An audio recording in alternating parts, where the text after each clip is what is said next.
शोध स्वतःचा. माझ्या निदर्शनास आलेली गोष्ट. कडक उन्हाळ्याचे दिवस आणि घरातील लाईट गेलेली. विशाल आणि आई बाहेर बसलेले होते मोकळ्या हवेत. घरातील मंडळी सुट्ट्यांना बाहेर गेलेली होती. घरात पूर्ण शांतता होती, पण करमत नसल्या कारणाने बाहेर बसून गप्पा करत होती. विशालच्या बोलण्यात थोडासा निराळेपणा आढळत होता. बालपण आणि आता संसाराचा सारीपाट खेळताना त्यात झालेले बदल आईने जाणले होते. आणि मग चर्चा सुरू झाली. कामाचा तणाव, बायकोची चिडचिड, वाढती धावपळ, कामाचा तणाव. त्यामुळे विशालचा स्वभाव चिडचिड झाला होता. अशांत होत होता तो. आई त्याला विचारते, सर्व काही ठीक आहे ना बाळा? विशाल, समजत नाही आहे. सर्व काही असून पण मी सुखी नाही. चिडचिड होते माझी आई.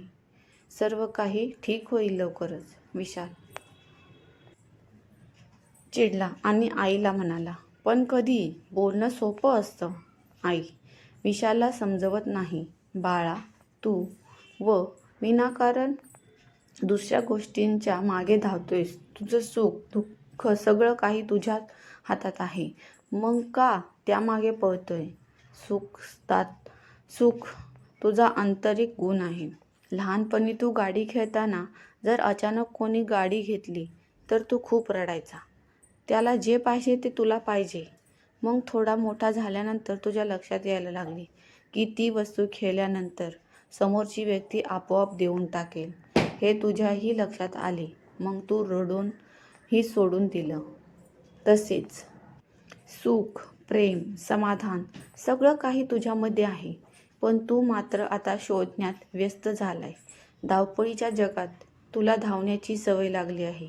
थोडा थांब. सावलीच्या मागे जाण्याचा प्रयत्न केला तर ती सावली पुढे पुढे पळणार. तिला नाही धरू शकत. खूपदा असं होतं. हरवलेली वस्तू स्वतःजवळ असते, पण दुसरीकडे शोधण्याचा प्रयत्न करतो. विशाललाही सर्व काही मान्य झालं आणि जीवन जगण्याची एक नवीन दिशा भेटली. मित्रांनो, तुम्हाला ही कथा आवडली असेल तर चॅनलला लाईक आणि सबस्क्राईब नक्की करा. धन्यवाद.